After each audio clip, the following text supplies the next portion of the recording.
بگاوین کرد لقایم و پشتراست ریا جیهانا انتلکتویلی و نویسینه گرتیه. Während ich von einer roten Krabbe träume, die von einer roten Krabbe träumt, die von einer roten Krabbe träumt, die von einer roten Krabbe träumt, die von mir träumt.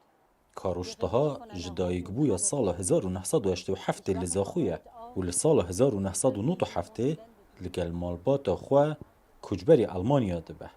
لزانکوی ماموستاتیا زمان انگلیزی و دیروکه لآلمانیا و امریکا دخوینه. لنویسینا رومان و وگیرانا چیروکین کردان هرزو هزر و خیالاوه داگیر کریه.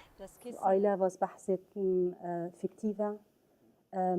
بس گلت steht hein اگر ایکا کرد بخویند دیناس کتن مشکلات وانا مشکلات hein آن آخفتنت وانا یت همی عائله بحثا وان تشتاد کن و بروف الألمانيا بت همی عائله مشکلات وانا وک ایکن در رومانا بناو سالوخت کرنا کوچ کرنا کفجالی دا از مونا مالباتا که کرد یا جزاخو کوچ کریه آلمانیا و به هفگهشتنا هر دو کلتوران دنفشن یکی و دوین مالباته دا گریدانا به کلتور ولات دایی که و روبروبونا کلتور ولات نو بزمانه که شعری یه خوش پیشکشی خواندوان آلمانی زمان دکه. Eine neue Stimme, die es so in der deutschen دنگکی نویه که کم جاران ده ادبیات زمان آلمانی ده پیدا دبه. لدور هلکه ودگره که ام ده ادبیات آلمانی ده روبروبو نبونه.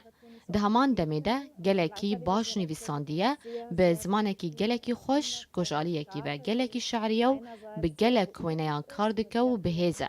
جالیکی دن وجی زیده حنکیه. extrem humorvoll.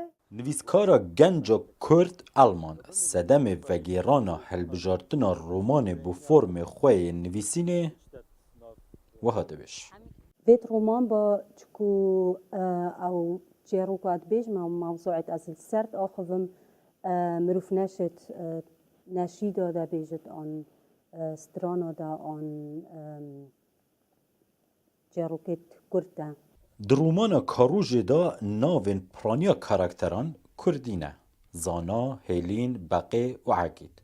ریزکا گوتن و ترمن کردی دبویرین رومان دا هاتینه. کاروش نها دیگ دم دا. رومانا خواه دوی دنویسه و کارو لگریانه بویا سیمجی دکه. همو چیروک جی کردینه. کلتور کردین به دولت به دولمند و هیجای و گوتنه دبینه. کلتورا میا کردی گل زنگینه بود تشتا بو نشیدا بو کتیبا بو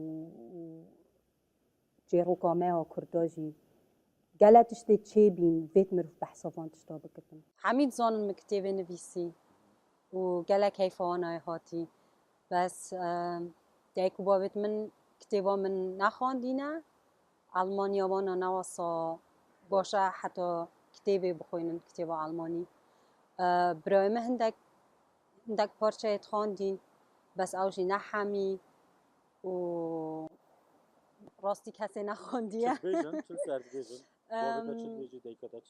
بابي معولي قلت أبا كيف جالا سر كتاباته بلا برام أظن سروا دامرو برادلال سروا دامرو بزانت تو يازا خوي مگوتی بابا نه سر برام أظنه کاروش کچا پیشمرگه که دیرین کردستانه ده جواکا آلمانیا دا یا دنگین کردان دنافرایا ویا گشتی دا کیمن لی کاروش هیلینک دن جهیوی اشکستن خم و خملین مروف کترا ده ادبیات آلمانی دا آوا کریه و دبه روژه که جروجان هیلین ببه کچکو سرا سناشینو روداو آلمانیا